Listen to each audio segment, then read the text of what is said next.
Hello, I'm David Hunt, and welcome to The Art Hunter. My guest today, God, there are so many topics you can talk about him, but that's like it with all these wonderful artists that I've been speaking to on The Art Hunter. But get this, animal lover, and you'll work out why in a moment. He's a producer, a remixer, a musician, a director, a songwriter, animator, and he heads up a band called Paralox, which is an amazing electronica outfit, really big in Europe and Japan. Not as big here, but still fairly popular. And it's called Paralox, did I mention that? And there is now over 3 million views on YouTube of the music that he's produced. So how's that? 3 million views. So I'm thrilled to introduce to you, and his gorgeous dog, but I'll let him introduce the dog. John Von Ahlen, hello. Hello David, how are you? Pleasure to be here.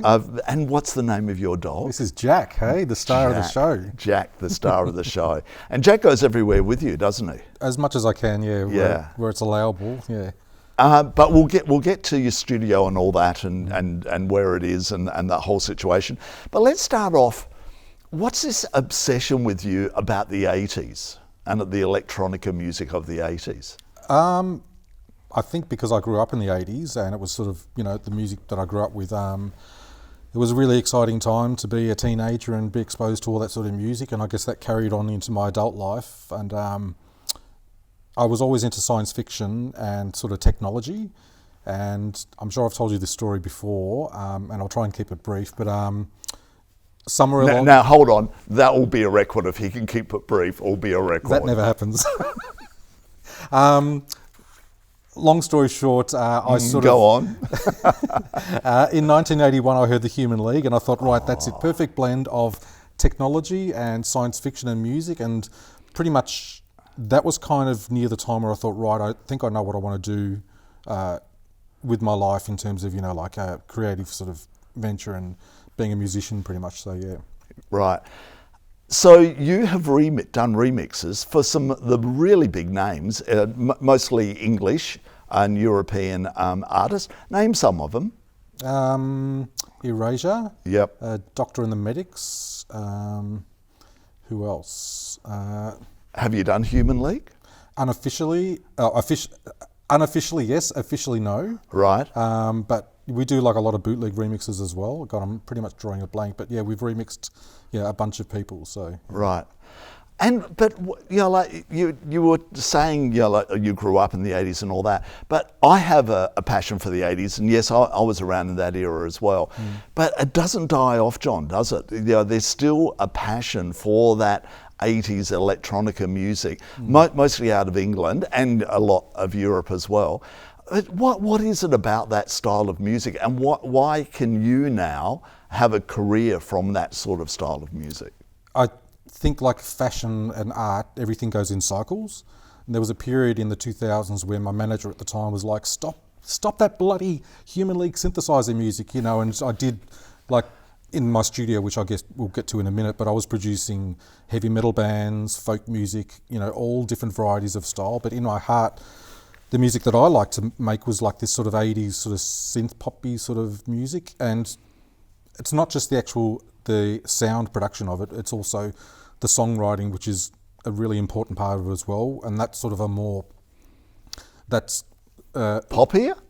Poppier, yeah, I suppose, but it's less tied to a genre as it is to, like a good song is a good song, you know what I mean? Yep. So, but wrap that up in a production style of the 80s, I think especially in the 80s, not so much these days because everything is so compartmentalised, like you've got synthwave, you've got retro wave, you've got EDM, you've got synth pop, and everything is now sort of marketed and put into all these little brackets. Whereas back in the 80s music was just 80s, and if you look back, every band had a different sound, like Cyndi Lauper, Men Without Hats, Human League, Depeche. The whole thing was every song sounded different, whereas these days it's pretty much save as, you know what I mean? Like pop music and R&B, it's so similar. I don't want to be too... Well, that is a problem with the record companies. You know, back then the record companies weren't as controlling. They were controlling, of course they were, and I was part of that whole era, but not in the A&R side. But the bands were just doing it. They were creating the trends, where now the trends are being created by somebody will do something, and the record companies go, let's all do it. That's it. You know, You pretty much have to do the legwork these days, and like you remember back in the day, you had A&R reps who would like sign a band, develop them, and then release something. The story of Kate Bush and Dave Gilmour, how she was signed, and they fostered her for years and years and years and years before she even released anything. Whereas these days, bands are expected to do their own hard work, do the live shows, get a following, and then you'll get signed. Although I think these days the landscape's shifting a little bit, and people aren't sort of really searching to get sort of signed by a record label, so to speak, and you can more or less do it on your own. You've obviously still got your superstars like Dua Lipa and everybody else who are signed to a major label and have humongous success. So you've got scope for all types of success if you know. So where did the producing side of it come from? Because that was pretty much early stages of producers, independent producers. Like the studios had their producers. Why did you do it? Why did you take that plunge? Back in, was it primary school? My good friend George and I... Are you still friends with him? No. Oh, George, you've missed out. But I'm still good friends with Angus. Hi, Angus. How you going? Angus and I went to kindergarten together. Oh, really? And we're still best mates even now. So more so in high school, but I remember buying my first drum machine, which was a DR110, and my first synth, which was a Yamaha DX100. George and I used to basically take turns on making music together. So like I'd go into a room and just with the drum machine and the synth put a song together, and he'd do the same. And that was pretty much it. We were happy making music together. And then in high school I joined the band and played keys and stuff. I actually started off doing alto sax in primary school. That was my first instrument. Okay. So I did that for like Can you still play it or not? No, I haven't touched a sax for years. So, but in a way, sorry, we're changing the subject a little bit, but a sax has got a synth sound to it, hasn't it? And it's often a sax is replaced by a keyboard sound these days. They do like mainly solo things. Yeah. I did a song the other day where it was a sax solo, and I literally had to replicate it with a synth, and it's interesting to hear all the articulations because I had to do not that there's that much pitch bending with a woodwind, but all the modulation and stuff like that. Anyway, back at school. Back to school. So then I was in high school. I left high school, and I got a job with a major hotel in the city here, and I met a barman, and he had a friend that also did music like me, pretty much a guy in the bedroom making beats and stuff. And he introduced me to this guy. The guy's name was John Collins. And so John was mainly a lyricist and a melody writer, and by this stage I was doing like music in my bedroom and putting beats together and stuff. So. And did you study music at all or not? Well, you're learning sax. Were you studying music? No, I did a diploma of audio engineering at the School of Audio just around the corner here, but that's probably the only formal, apart from learning music at school. So you taught yourself how to read music, and like the Beatles, they never... Well, the reading the music and that stuff, that all came in school. So I was lucky, being in the band, that taught me how to read sheet music and that sort of thing. So that gave me a good sort of, musical grounding. That was great. So I met this guy called John Collins, and we just ended up writing songs together. And so he was doing lyrics and melodies, and I was doing the music and the production. Yeah. And I remember we'd record at studios all around Melbourne, and nothing really happened with the songs. Then he went to a bar one day and said, I just saw this amazing singer, and she's looking for songs. And so we'd written a bunch of songs by that stage, and so we gave a few of them to her, and she sung in them, and she ended up liking them. So the singer her name was Gina G. Actually, in those days it was Gina Gardner. So it was in 1993, I think, we signed publishing with Mushroom for those songs, and they ended up on the Bass Culture album. And so that was pretty much me off and running in terms of getting into professional. Now tell people who don't know who Gina G is. What was her big hit? Ooh, just a little bit more. I think it was 96, maybe. Don't quote me on the day, but it was on the year. But yeah. And she was then signed by Kylie's manager, Terry Blaney at the time, and went off to England. Yeah. But unfortunately, nothing much really happened with her. Was that song in Eurovision though? I think. Was it in Eurovision? Was it? I think it was. And then she had, pretty good success with UR, and then a few follow-ups, and after that, sort of, dropped off a little bit. But that was my first sort of step into sort of the professional sort of record music industry. I was also DJing at the same time as well, and used to go to all the. Remember they had the all the DJs would get together at like Sony and Virgin. Yeah. You'd have all your record shows and that sort of stuff, and with the A&R guys. So, but yeah, that was pretty much my introduction into the professional music biz, so to speak. So then I pretty much. I started my own band called Nova, and we were signed to Sony Music Australia, like Dance Pool, the sub-label. Yeah. And now that would have been a big thing back in the day. It was, but again, we're talking, a few decades ago, and obviously, when you're younger, you sort of don't sort of approach things as maybe you would if you're a little bit older. So not that we were like silly or anything like that, but I kind of look back now and think, we could have, if we had grabbed by the bull by the horns a little bit more. Not that, we weren't, we weren't exactly majorly successful, and we did all the right things, but I just look back now and I think, we probably could have done a few things differently. But of course you'd look back now, and especially considering after all the success you've had. And that deal with Sony, went by the way? Yeah, so our first single, Reach Me, was signed to Sony Dance Pool, and then I don't know what happened with the record, because we were signed to an independent record label, Serious Records, I think they were in Chapel Street, and then our next single came out through Shock Records. Right, okay. That was called Magic, and then after that, Nova pretty much split up, even though we'd written well over 3 albums worth of material, which is still being released today, and I guess we'll get to that in a minute too. But unfortunately, Nova as a band split up. Lilia went to England and got married, and I continued making music. So at the time Nova was around, there was another band called Culture Shock, and their manager was Jamie Jimenez, and he ended up, after Nova split up, approaching me. He's like, would you like a manager? And I'm like, sure. So, and that was amazing, because having a manager is great, because it means you don't have to do all the legwork, and you get somebody to, do a lot of stuff for you. So, because I wasn't producing music for Nova anymore, it was great having a manager, because then Jamie got me bands to produce, and we did like a lot of commercial stuff, and we did the theme for Rove Live, the TV show, and Skit House, we did that theme as well, and I think before the game, some footy show. Whoa! Yeah, so, and we got music on, the Gina G stuff we got on, it was either Home and Away or Neighbours, I forget which one it was, but I still get royalty checks for that. So, do you? Yeah. Fantastic. So, yeah. But you've just done the music for this new show, which we'll get to that a little bit later. Wow, that is so cool. So where were you at this stage? Where were you producing?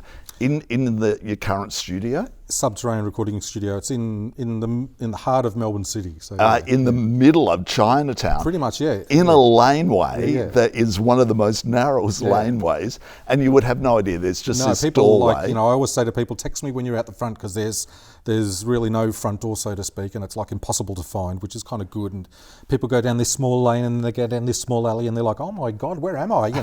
So, but how exciting, John, to actually have your studio in the middle of China. It's so international what you're doing. Like you'd imagine hearing about that in New York or something, in Greenwich Village, and here you are in Melbourne, in Chinatown, and you walk in. How many keyboards do you have? More than 20, 30, 40, 50, I think. I've lost count. Yeah. Why I can't buy any anymore, put it that way. Because you've got no room for them. I've got no room, seriously. So do you use them all, or do a lot of them just sit there? Do I use them all? Hell no. No.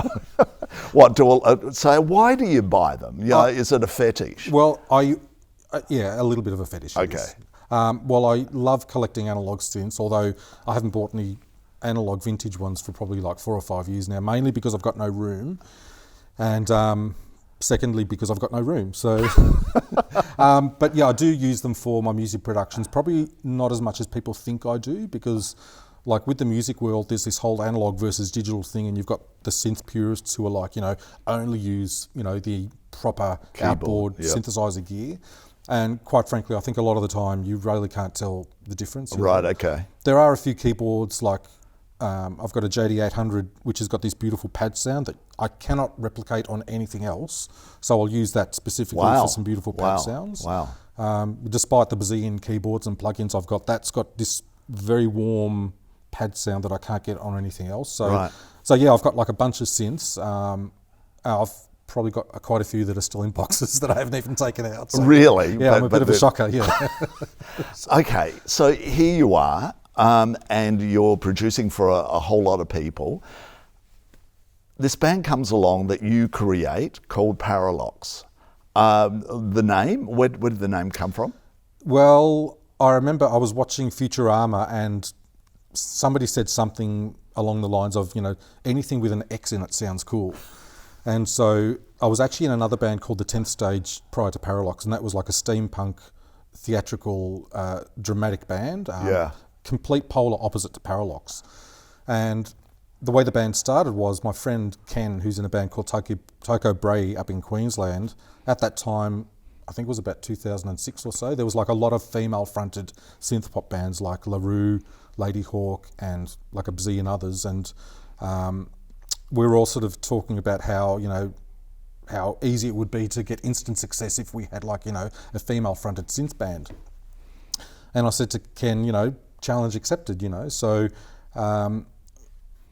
as I said, the studio was running commercially with Jamie, and I had a session singer called Roxy, who I was using for like a lot of female vocals. So I basically said to her, look, I've written a song called I Fell in Love with a Drum Machine. Would you like to sing it? Great title. Because I thought, what, it's like shooting fish in the barrels. Like how am I going to get those synth nerds by the balls? You know what I mean? Like I Fell in Love with a Drum Machine. I thought was, such a, catchy title. Yeah. So then I had to think of a band name, and I thought, well, something with an X would sound cool. And I just came up with all these names, and nothing fit. And all of a sudden I thought Paralox. It came out of nowhere, and I thought, wow, I've come up with such a brilliant original name. Well done, me, And then I was sitting there with having an interview with somebody else, and they were like, oh, and the name Paralox, what a great name. And I'm like, thank you. And they're like, oh, we're a big fan of Ab Fab too. And I'm like, what do you mean? And they go, well, that's the name of an Ab Fab episode. And I'm like, oh my God, you're right. So I subconsciously ripped off the name from an Ab Fab episode. Okay. I think it's the first episode of season 4. So here I am thinking I'm so clever, but in actual fact, my subconscious is sort of, And that happens a lot with songwriting as well, where people write a particular, sound and all that, and they think it's original, but they've actually pinched it, but they didn't realise exactly. You have to be careful. And it's like some chord structures lend themselves more to that sort of thing as well. So how did you get around it? I didn't. You just continued on using it? I didn't. There's no getting around it. It's like boosh, I've been waiting for years for BBC to send me a cease and desist letter, but it hasn't happened yet, and I've trademarked the name in Australia, so I guess it's all tickety-boo. So, okay. But all of a sudden you started having success in Europe with the band because of that 80s sound, the electronica sound. How did that happen? How did you crack that? And because you're bigger over there than you are here, aren't you? So when I first released I Fell in Love with a Drum Machine, to give it a bit of a context, at the same time I was running a website for the Human League called Hysteria. Now at the time they only had one main website called Dare, and that was run by a guy called Barry who was in Sydney. Oh, okay. But his website was very text-based, and you've got to remember this is back in the 1.0 days of the internet. And his website was amazing, but it was pretty much all text. So I thought, I'll make a website as well, but it's very much image-based, you know what I mean? Basically, it looks pretty, And so we were kind of in competition a little bit, but my website, was like very sort of visual and graphic.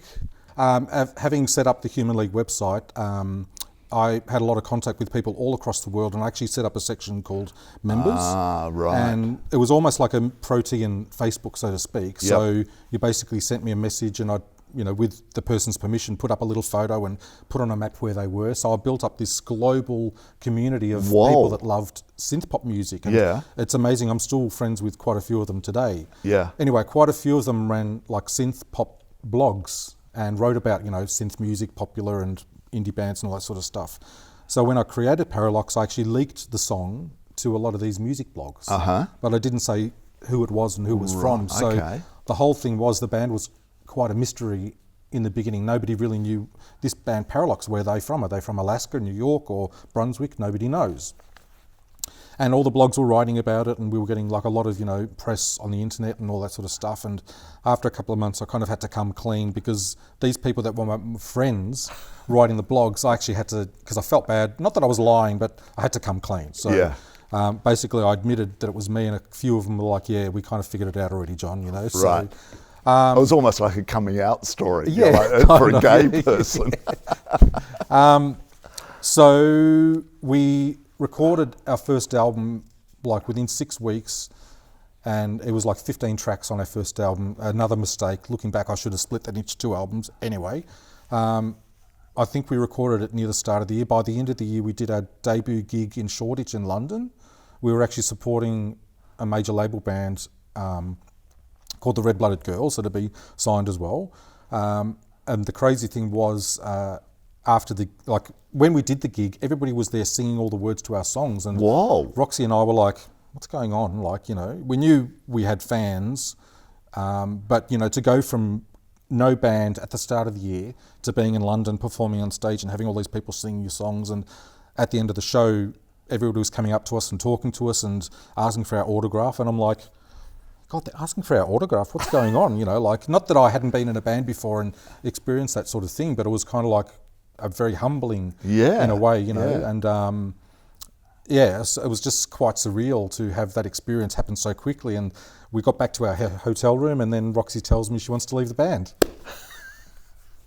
Handy. Yeah, that was very handy. So, but no, for like serious reasons, she wanted, to start a family and that sort of thing. So, I totally support her decision, and I was very lucky to get another amazing singer pretty much as soon as I got back to Melbourne, and that was in 2008, I think. So we've been going for 12, 13 years now. So, And what's happened in recent time as well is that you've taken over the vocals and doing it with great success. Yeah, so Roxy left the band, and then I got Amy, who was absolutely amazing, but then she was with the band for I think about 6 or 7 years, and then she left as well. And we'd recorded an album of cover versions, and at that stage I'd never sung a song as a lead vocalist ever, and I really didn't have confidence to think that, it's one thing to sing a song, but then it's also another thing to be in a video clip and put yourself out the front, because I was always very happy to be the guy behind the scenes pushing the buttons, and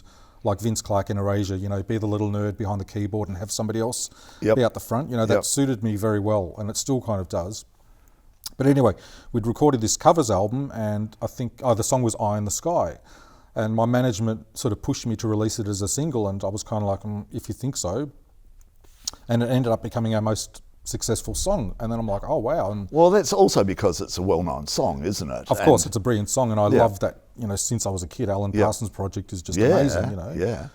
And then we did the follow-up song Aeronaut, which we did the video clip for in Paris with my good friend John, who was the creative director, and that was very successful as well. And I'm like amazed. So there is actually another vocalist in Paralox called Joanna, and Louise Love recently left the band to form her own band called Rolls. So technically Paralox is Joanna and myself, and we actually have a guest vocalist at the moment, which we'll get to shortly as well. So yeah. All right, well, you've hinted at it. Who is this guest vocalist, and why do I know her name?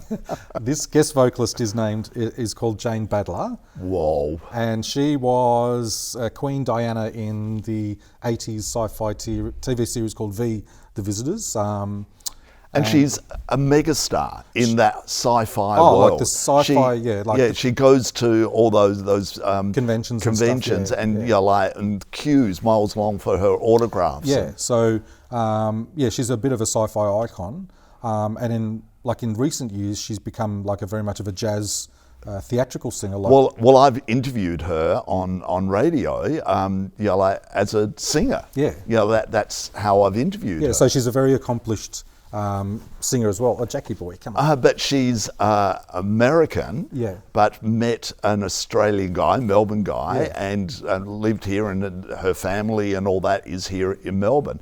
How did you get somebody as famous as her? Okay, she's has done these jazz albums, but this is very different to her jazz stuff. It is. So a record label in England actually approached me and said, we're working with a singer called Jane Badler. Have you heard of her? And I'm like, yes, of course. And they're like, she's wanting to do a change of direction. She's wanting to do some sort of synth poppy sort of songs. Would you be interested? I'm like, yes. So, they put us in touch, and we actually recorded 4 or 5 songs together. Now that, for whatever reasons I'm not privy to, but that project didn't go ahead with that record label. But we'd recorded, I think 4 songs actually, Jane and I had done together, and they were pretty much sitting on the shelf for I think about 6 months. And at the time that was happening, I was actually recording a new Paralox album. And I thought to myself, well, if this project isn't going ahead, I don't know why it didn't go ahead, but for whatever reason, I thought, well, I've got these songs with Jane. I thought, wouldn't hurt to ask if, she'd be happy to include them on the new Paralox album. Yeah. And I basically called her up and she agreed and said yes, and I was thrilled. So the song was called Tears of Faith, and that's actually a song that was a Nova song that I'd written in the 90s that was never released. So it's so beautiful to have that song finally hear the light of day. There was another Nova song called Paradise that Marcella Detroit sang on, and that was released, I think, a couple of years ago as well with Paralox. That was a single off the album before that, yeah. And so you're in the middle of, it's been recorded now for a couple of years, but COVID got in the way, and there are a few other reasons.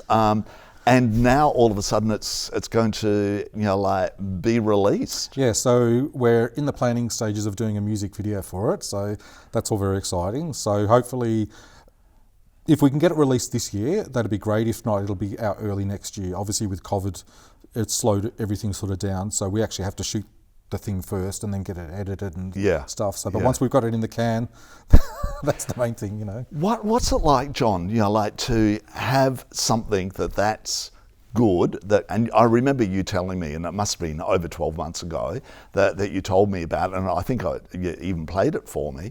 And sitting on it, and you can't do anything with it because of certain reasons, and it must kill you. No, not at all. Oh, really? Because the thing is, I have an incredible amount of patience. Oh, okay. Too much patience, in fact. So I have no problem sitting on things and letting it wait. So whether it comes out at the end of this year or next year, it's all good to me. You know what I mean? So back in my early days, I was very much, and you'll know with the output Paralox had, we just churned out stuff non-stop, boom, boom, boom, Yeah. Whereas now I think I'm taking things a little bit easier. So I know it'll come out, and whether it comes out in 1 month or 6 months, it's all good to me. So, right, okay. Yeah.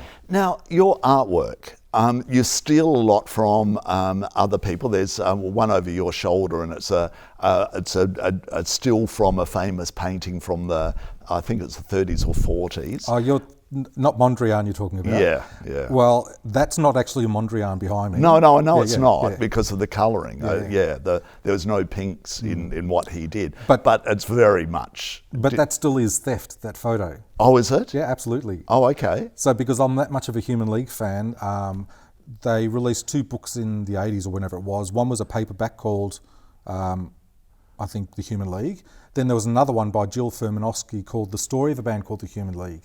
And that picture you see behind me is actually the front cover. But what I did is I basically took out all the photo elements and just made them solid blocks. So if you actually get the book, you'll see. Because in other words, what you do, you go around pinching people's stuff all the time. Absolutely. Paralox, the name from Ab Fab. Well, that was a happy accident, but this was on purpose.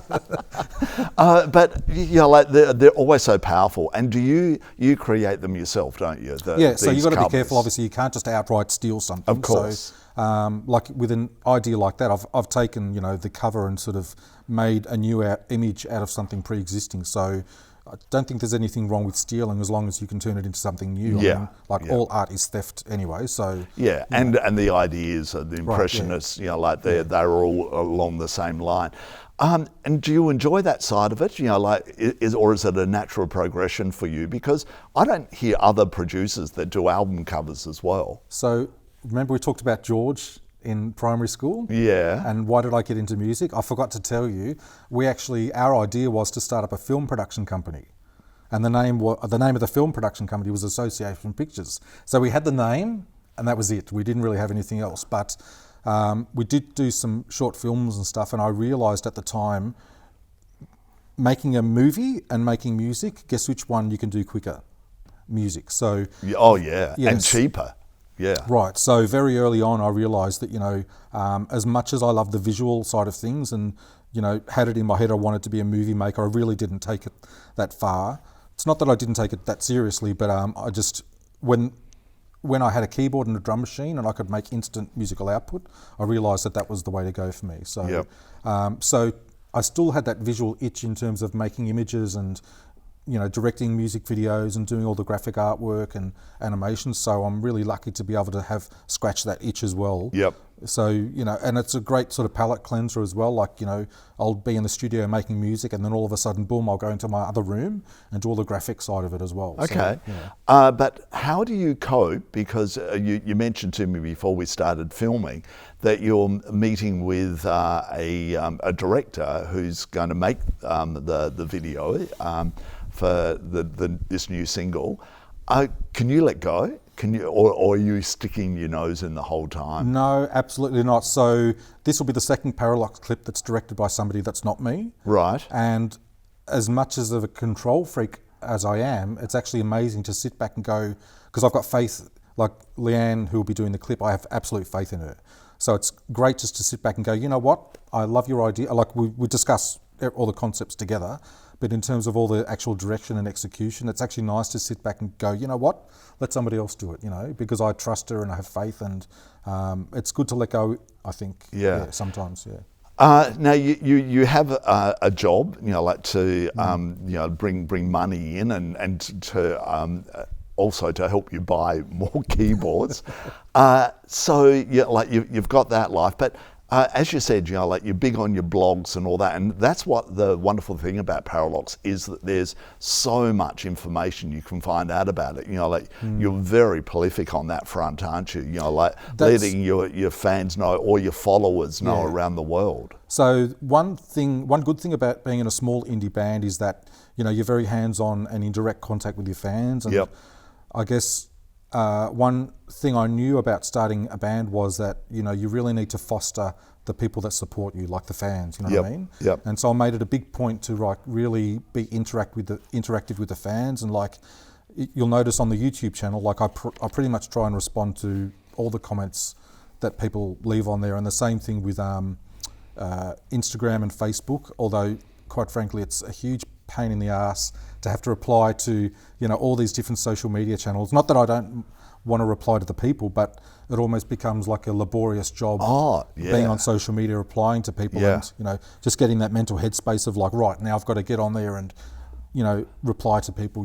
But the point is, you need to be genuine and foster those relationships with the fans, the ones that are putting money in your pocket at the end of the day. And I think that's another reason Paralox has had the success, because even online and when we do the live shows and stuff like that, you'll talk and meet with the fans and be very genuine and honest and talk to people and get to know, well, not so much get to know them, but interact with them.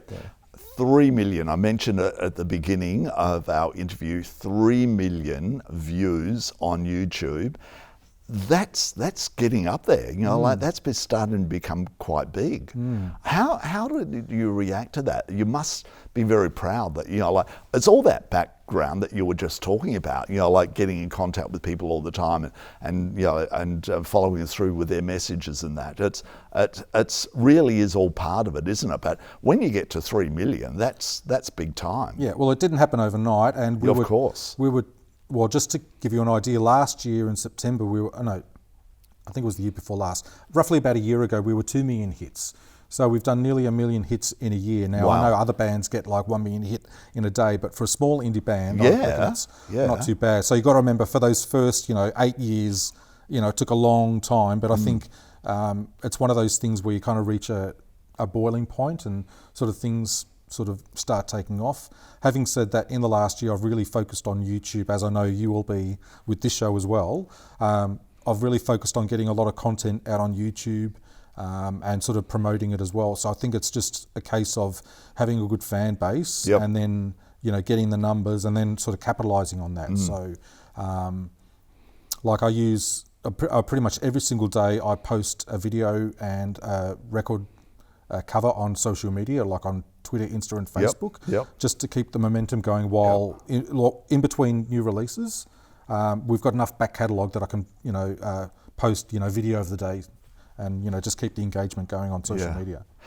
Now, the type of muso you are, it lends beautifully to music for film or television. And your music has featured in some indie films, and there was one just recently as well. Yeah, so a guy got in touch with us via the website, and a cover of an Erasure song called A Little Respect was used in a movie called Happy Ending Sleepover, which came out, I think, a few years ago. And we've just done the theme tune for another amazing arts show. Now, I wanted to speak about that. I want to thank you because I approached you and asked you if you would actually give me some music for this show, for the theme music for the show. And of course, you came forth with that. You're very generous and very gracious in that respect. And like a lot of other people, you would ask them and go, oh, I don't know, I haven't got that. Yeah. Oh, okay. I think, that's a beautiful side of you, is that you're, you respect other people and what, what might come out of this, you never know. So, and thank you. Thank you for your theme music. So at the beginning of the show, people, and at the end of the show, it's John's music. And so enjoy it. It's a great little piece of music. Thanks. But as you said, you've had in Home and Away or Neighbours and Rove Show and footy shows and whatever. So, you've had a fair bit. Is there a time where you think to yourself, I wouldn't mind concentrating on movie music? Absolutely. Because, I do an arts program on Joy 94.9 called Sundance Magazine. And again, you gave me the music for that. And it's very, powerful music. I'd love to do a soundtrack, But you don't, you don't really follow through. You probably don't have time to. Well, it's not a matter of following through. I guess if the opportunity was there, I mean, my manager, who's in LA at the moment, he lives there, I guess I should sort of pressure him a bit more to sort of looking in that area. But I guess because I'm in the groove of sort of that sort of music world, that's sort of what we're focusing on at the moment. But maybe I need to sort of remind him, I do want to sort of dip my toes in sort of other areas, So, yeah. But I'd love to do a movie soundtrack, And, with so many Australian movies out nowadays... Actually, we did do the Wog Boy. Oh, did you? The main song for that, the Wog Boy song with Nick Giannopoulos, we co-wrote that together, Oh, fantastic! You see, but that's not a soundtrack. That's just like that's a one-off song. But John, you're so so prolific with everything you do, and a lot of the stuff you do is pretty big deal. But here in Australia, you're not nowhere near as well known as you should be. Why? I think it's a numbers game. So basically I knew, especially for the synth pop music that we were doing, I know that there's not a big market for it here in Australia, and I know there's a massive market for it in like Europe and Japan and America and South America as well. Like in Brazil, we've got a good following. So I didn't really focus on marketing the band in Australia at all, just purely for numbers, you know what I mean? So, not that I wouldn't want to have success here, so, but I think, just purely due to the amount of people that live overseas and the percentage, it's like, it's easier to have success over there than it is here. Yeah. Now, I got you involved in this radio station I was talking about, Joy 94.9, and you do a show on a Saturday evening. You go on and off. It depends on your workload. Hiatus at the moment. Yep. What's the show called? Neon Nights, and I do it with Costa Lacamentis, my partner in crime. Go Costa. Yeah. Well, what's the style of music? It's going to be pretty obvious what it is. Tell us what it is. Oh, it's progressive dance house, very much uplifting dance music, yeah. So with a bit of 80s and 90s in there as well, but it's surprisingly modern, contemporary sort of, progressive house music like dance, electronic, yeah. So now the other really interesting side of it is that podcasting is a big world these days, and on Joy, the biggest podcast when you're not on air is Saturday Magazine, which is like a political magazine style, and the president of Joy is one of the presenters on it. But when you're on, you blitz it. Like you're number one podcaster on Joy, and it's because people around the world, because you can listen to a podcast anywhere in the world. Yeah, go on. What does that mean to you, smashing the record at Joy as well? I love it. I would piss off Mr. President at Joy. Well, I think you should be happy for us that we're getting, we're raising the profile of Joy internationally. So I think it's a win-win situation for everybody, really. Yeah. So you've got this single with Jane Badler coming out, which is a very exciting time. Is there an album that's going to go with it, or is it? No, that single that I'm doing with Jane Badler called Tears of Faith, that's off our previous album called Genesis. Yep. But we're going to release a song called Goodbye Berlin, most likely before that. So with her? Or? No, that was with Joanna. We actually shot the video in Manchester last year, as the lockdown, just as COVID was happening. We literally filmed the video clip in Manchester on Monday, and on Wednesday I was flying back to Melbourne. Wow. And that should have come out within 6 months, but COVID put a kibosh and everything and slowed stuff down. So I think in my head I'm going to release Goodbye Berlin first, hopefully in the next month or two. Don't hold me to that because it was supposed to come out last month. And then the Jane Badler single will come out after that. So. Right, okay. And will you reissue the album, or just leave it out there and people will find it themselves? Yeah. So I think we'll just focus on the actual song itself, So, Yep. Yeah. John, thank you so much for coming on the show today. It's always a pleasure to talk to you. And Jack. And Jack, of course. Jack, you were very good. And again, thank you for giving us the piece of music that is used on The Art Hunter. Thank you. Thank you to have me here. It's my pleasure. And you have been watching The Art Hunter. Listen to the music at the end because it's really good. I'm David Hunt, and of course we're going to see you again real soon. See ya.